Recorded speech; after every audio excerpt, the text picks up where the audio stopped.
రస సంగుణ పగిడి చలంగా వేడాలిలో చేను ఏ కామర యోగి వేడాలిలో చేను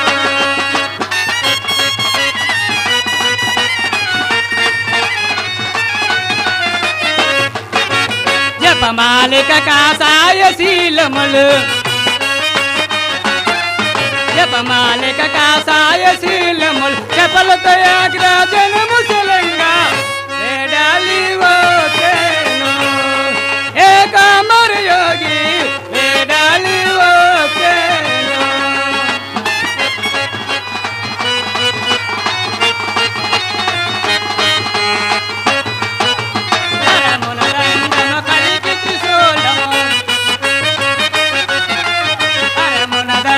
కలికి త్రిశూలం కడుడ వీరగ గంభీరం సే వేడాలివో చేను ఏ కామర యోగి వేడాలివో చేను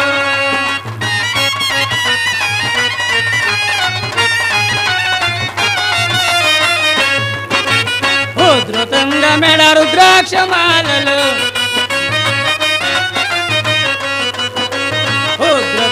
మెడ రుద్రాక్షమాలలు భద్రాద్ర సిరిలో బాసిల్లంగా వేడాలివో చేను ఏ కామర యోగి వేడాలివో చేను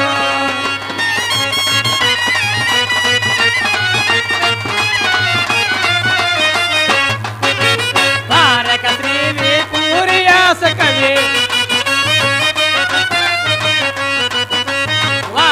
శ్రీ పూరియాస కవి వరద వీర సద్గురుని తలంచి వేడాలివో చేను ఏ కామర యోగి వేడాలివో చేను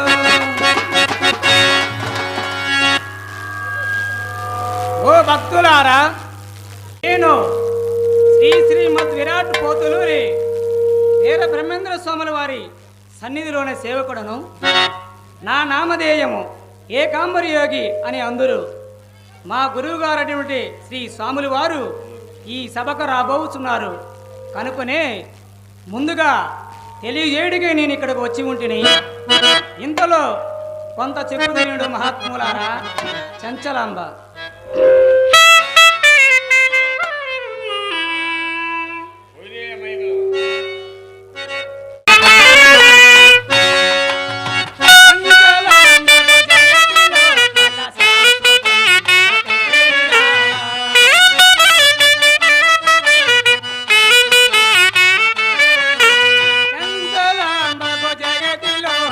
శాశ్వతం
భక్తులారా, సర్వ జగత్తు అంతయు శ్రీ వీరబ్రహ్మేంద్ర స్వాముల వారే నిండి ఉన్నారు.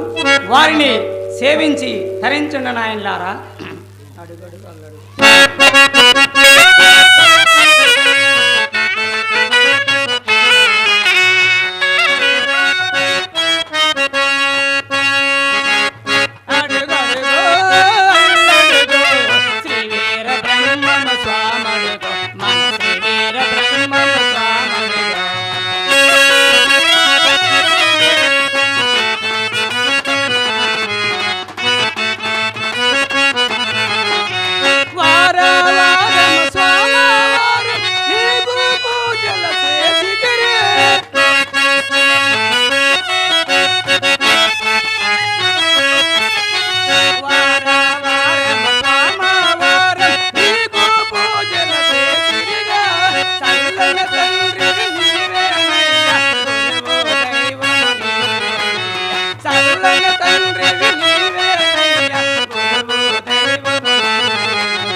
భక్తులారా, మా గురువు గారు అయినటువంటి శ్రీ స్వాముల వారు ఈ సభకు ఇంకనూ రాలేదు.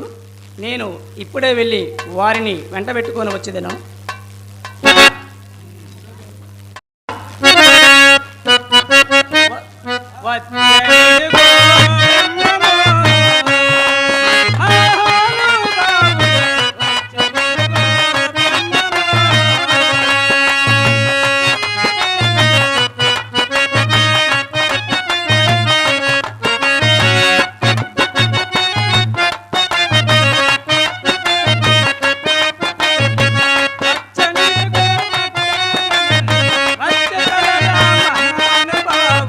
సచ్చిదానంద స్వామి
ఓ భక్తులారా,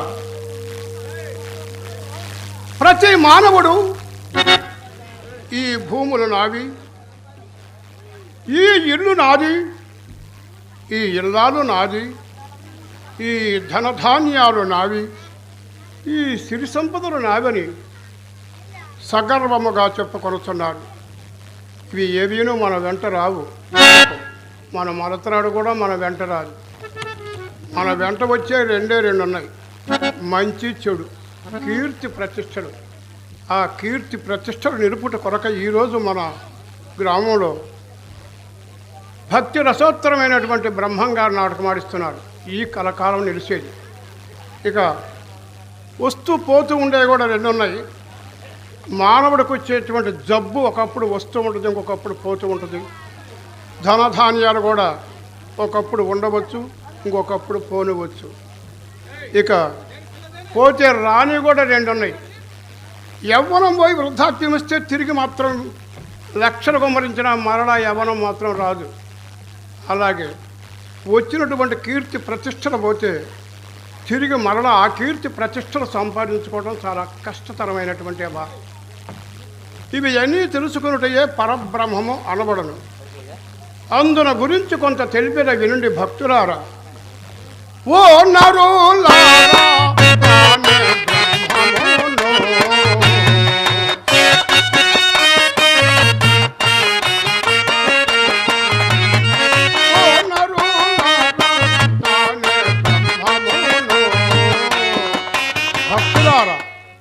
తాను బ్రహ్మమనగా విద్యసే విధారాష్ట్ర మిచ్చేపి వర్తితే. ఎవరైనాను అష్టవిధములైనటువంటి విద్యలు అనేవారు అభ్యసించారో అతడు బ్రహ్మము, అతడు పండితుడు. ఆ అష్టవిధములైనటువంటి విద్యలను ఇప్పుడు నేను అభ్యసించని కనుక ఇప్పుడు నేను బ్రహ్మమునైతేనే. అదినగాక నేనే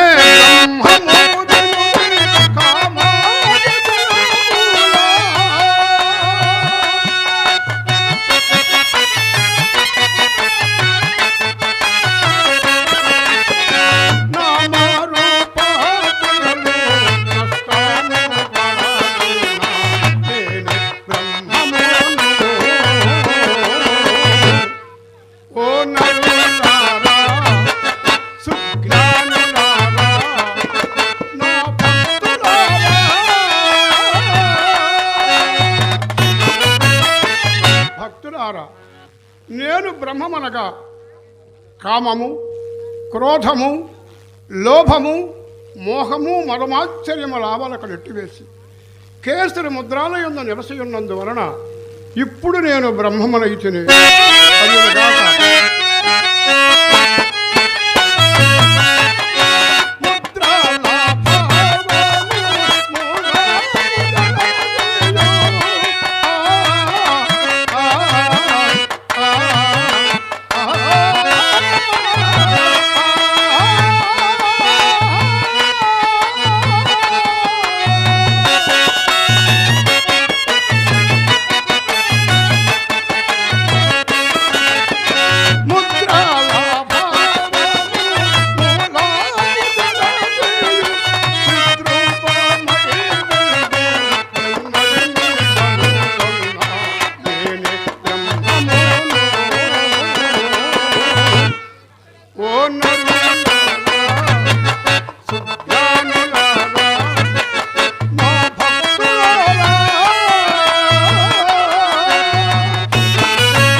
ముద్రాల భావము అనగా కేసరి, భూషరి, షణ్ముఖి, శాంభవి, వీరదాయుడు అనేటువంటి పంచముద్రల యొక్క మూలంబులు తెలుసుకొని జ్యోతిర్మయాకారుణనై వెలుగొందుచు ఆ చిన్మయ మూర్తిని తెలుసుకొని ఉన్నందువలన ఇప్పుడు నేను బ్రహ్మమునైతిని.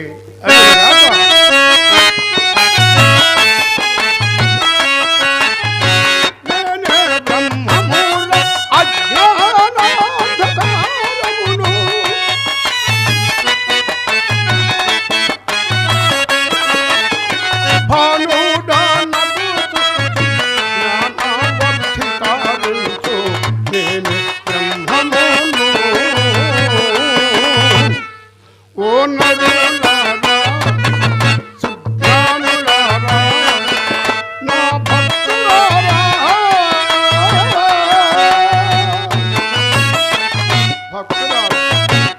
అజ్ఞానము అనేటువంటి అంధకారమును తీసివేయుటకు గాను సూర్యుడనై సుజ్ఞానముతో తేజరిల్లుచున్నందువలన ఇప్పుడు నేను బ్రహ్మమునైతిని.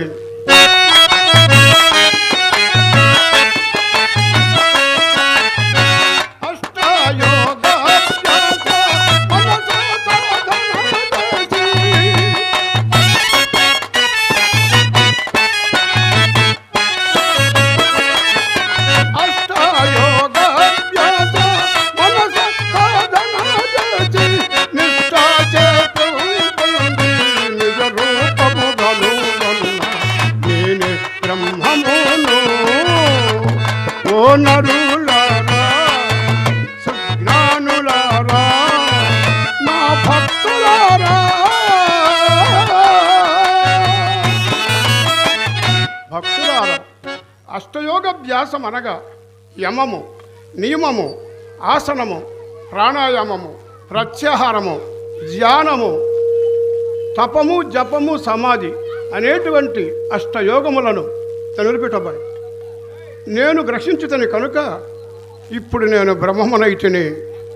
నడినాళ్ళము నా వెలుగు నా గచ్చారు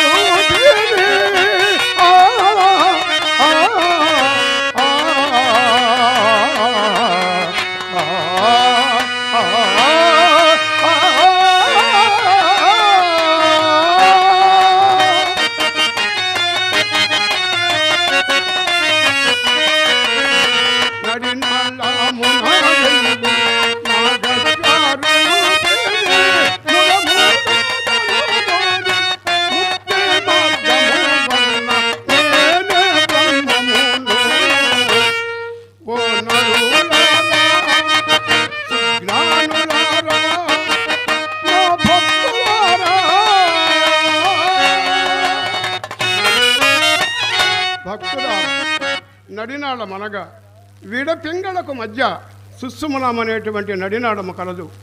ఈ నడినాళమును నా మనస్సుచే తెలుసుకుని ఉన్నందువలన ఇప్పుడు నేను బ్రహ్మమునైతే. సాంఖ్యాతారకములు సాధించి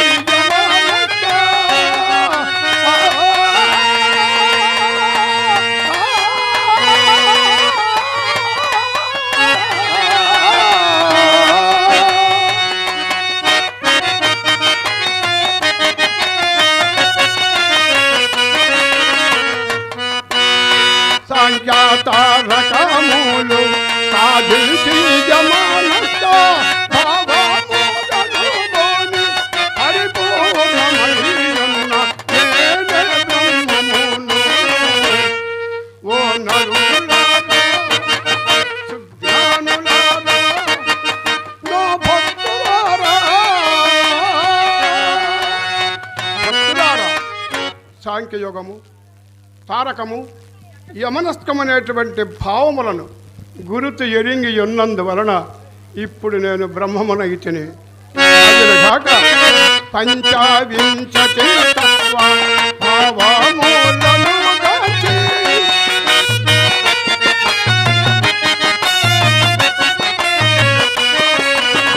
పంచవింశతి తత్వ భావములను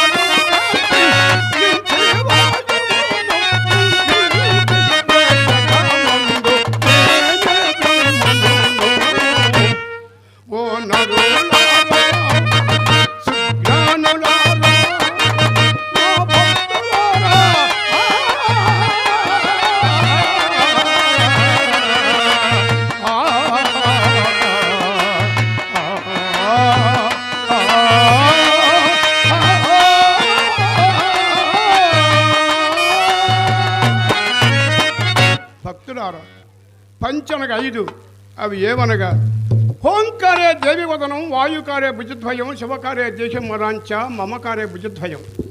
ఆకాశము, వాయువు, అగ్ని, జలము, పృథివి ఈ పంచభూతములను కుంభించి రేచకమునందు 5 5 25 తత్వములను నిలిచియున్నందువలన ఇప్పుడు నేను బ్రహ్మమునైతిని. అదినుగాక వాదాభేదములను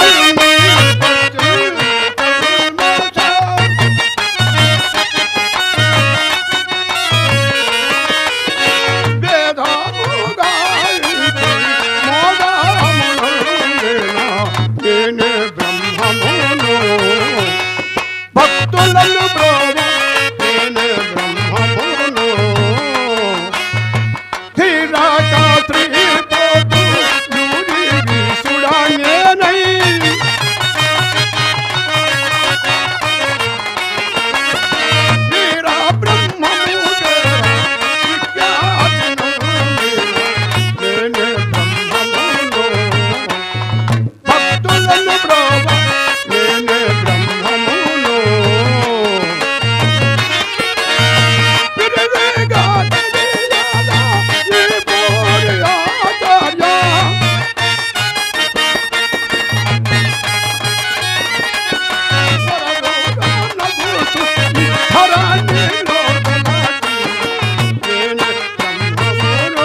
భక్తులారు, ఈ జనులు శ్రీకరమగు శ్రీకాల జ్ఞానము చిత్తశుద్ధితో ఆలకింపుము.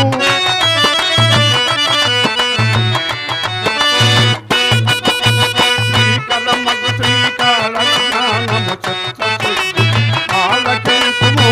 ముడులకు కేడు గలుగును, గుణవంతుల గది మేలు గలుగును. నమ్మిన వారికి మోక్షం, అది నమ్మకుంటే మరి నరకం.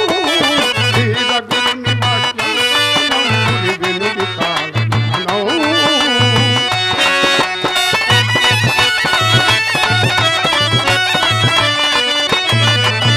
మంచి అన్నది కానరాదులు మచ్చుకున్న ఆ మనుషులలోన. మంచి అన్నదే కానరాదులు మచ్చుకైన ఆ మనుషులలోన. కంచి కామాక్షి కలలు తప్పులు మధుర మీనాక్షి మాటలాడు. ఇది నగ్న సత్యం, ఇది వీరగుని వాక్యం నమ్ముడి వినుడి కాలం. నమ్మిన వారి మోక్షం, అది నమ్మకుంటే మరి నరకం. వీరగుని వాక్యం నమ్ముడి వినుడి కాలం.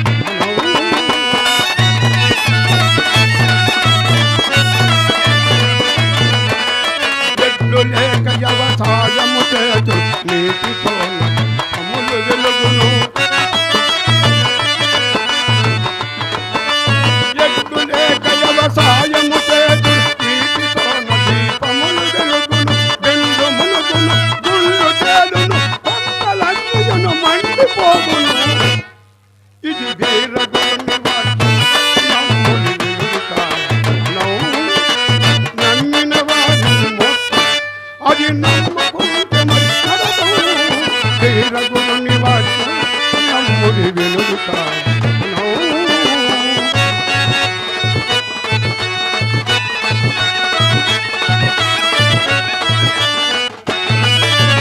అరపవద్దన కమలాపురము అప్పకోడి కోసకూయును.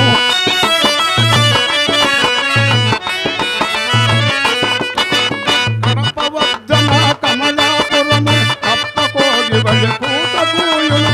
ఆధోళీల పొల్ల పూయును, అమ్మవార్చనడు చంద్రుడొక్కను. ఇది వీరగుని వాక్యం నమ్ముడి వినుడి కాలం. నమ్మిన వారి మోక్షం, అది నమ్మకుంటే మరి నరకం. వీరగుని వాక్యం నమ్ముడి వినుడి కాలం.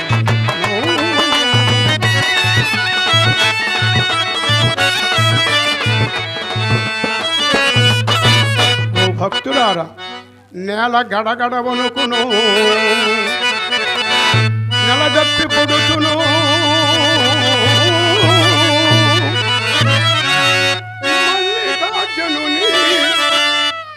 మల్లికార్జునుని మహిమలు తప్పును. ఆ, ఆ, ఆ,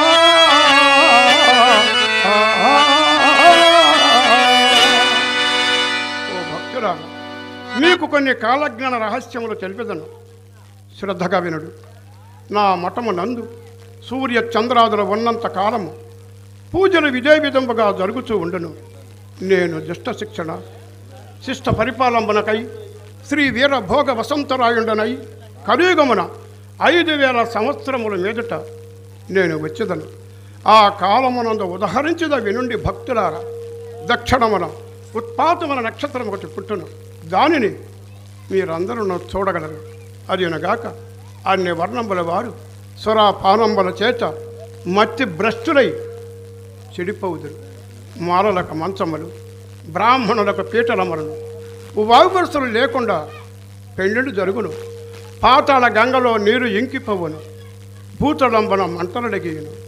సముద్రములో ఉన్న జీవరాశులన్నీ నశించిపోవును.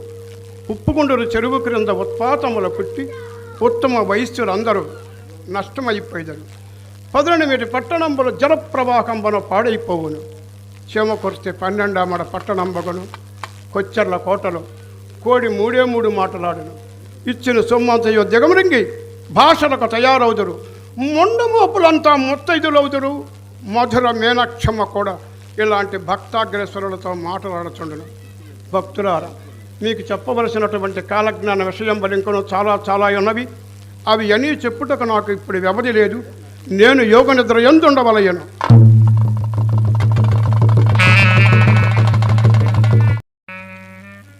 ఆహా, నేను యోగ నిద్ర ఎందుండగా నా ప్రథమ శిష్యుడైన దూదినేకుల సిద్ధుండు మరలా నాకు సమీపించుతున్నట్లుగా నేను ఎరింగిటిని. మేమిరువురము కలిసి కృతాయుగం 67 కృతాయుగము 17,64,000 సంవత్సరంలో గడిచిపోయినది. త్రేతాయుగము 12,69,000 సంవత్సరంలో గడిచిపోయినది. ద్వాపరయుగము 8,64,000 సంవత్సరంలో గడిచిపోయినది. ఇది కలియుగము. ఈ కలియుగ ప్రమాణము 4,32,000 సంవత్సరాలు కలియుగ ప్రమాణం ఇప్పుడు ప్రథమ పాదంలోనే ఉన్నది. ఈ 4 యుగంబులకు కలిసి మేమిరువురము 10 అవతారములు ఎత్తి ఉంటుంది. వారిలో మొదటి అవతారం కాశీలో రామ బ్రహ్మేంద్ర స్వామి కైలాసనాథులమై 3,50,20,000 గ్రంథములను వ్రాసి ఆ అవతారం అటు సాధించి మా 9వ అవతారంబున నేను పరిపూర్ణ ఆచార్యులకును ఆయన ధర్మపత్నికి ప్రకృతాంబకును జన్మించి భక్తులార బ్రహ్మంగారు వీరప్పయ్య అనేటువంటి నామంబున బనగానుపల్లె గరిమిరెడ్డి అచ్చమాంబ ఇంటి వద్ద గోవులుగా ఇటుకు వెళ్ళినప్పుడు ఆ మహాతల్లి అడిగినది, నాయన నీ జనని జనకులు ఎవరు? మీ గ్రామం ఏదని అడిగినది. ఆయన అన్నారు, అమ్మా నాకు జనని జనకులు లేరు, మాది బ్రహ్మాండపురం అన్నాడు. లేరా? ఉన్నారు. అది వేదార్థం. వేదార్థంలోకి వస్తే ప్రకృతి అంటే మన కంటికి కనపడేటువంటి సహజ సంపద అంతా కూడా ప్రకృతే. అదే నాయనగారి యొక్క తల్లి. ఇక పరిపూర్ణ ఆచార్యుడు భగవంతుడు అంత గలడు ఇందు లేడని సందేహం లేదు. శక్తి సర్వోపగతుండు ఎందెందు ఎదక చేసిన అందందే కలడు. ఈ ప్రపంచం అంతా కూడా సూది మనమోపనంత స్థలము ఖాళీ లేకుండా ఆ పరమాత్మ స్వరూపము పరిపూర్ణముగా నిమిడీకృతమై ఉన్నది. అటువంటి పరిపూర్ణమే నాయనగారి యొక్క తండ్రి. ఇక బ్రహ్మాండపురం అది ఎక్కడా లేదండి. అండాండము, పిండాండము, బ్రహ్మాండము. ఈ నాటకంలో కడియాల వారు రాశారు, సుందరరావు రాశారు. అండ పిండ బ్రహ్మాండములకు వెళ్ళని శరణం వాడుతుంటాం. దాని అర్థం ఏంటి? అండాండం అంటే ఈ భూ ప్రపంచము, పిండాండం అంటే నదులు, పర్వతములు, సర్వకోటి జీవరాశులు. ఇక బ్రహ్మాండం అంటే ఆకాశము. అదే వేదార్థంలోకి వస్తే అండం అంటే గురుడ్డు. అది కోడి గురుడ్డు కావచ్చు, ఈ భూమి కావచ్చు, మన కని గురుడ్డు కావచ్చు. ఈ చుట్టూ ఉండేటువంటి తెలుపే పిండాండము. దానిలో ఉండే నీలిమి రంగే అదే నిష్కలంకం, అదే పరబ్రహ్మము. ఆ వేద రహస్యము తెలియక ఆ మహాతల్లి ఆయన గోవులుగా ఇటు కట్టి పెట్టుకున్నది. 9వ అవతారం వరకు నేను పరిపూర్ణ ఆచార్యులకును ఆయన ధర్మపత్నికి ప్రకృతాంబకును జన్మించి అటు నుండి నందికొండ పాపాగ్ని మఠానికి అధ్యక్షుడైనటువంటి భక్తులారా, నందికొండ అంటే ఈ నందికొండ కాదండి, కర్ణాటక 30 కిలోమీటర్లో ఉన్న నందికొండ పాపాగ్ని మఠం. నాయనగారు కన్నడ దేశంలో పెరిగాడు 12 సంవత్సరాలు, మన దేశంలో మాత్రం కాదు.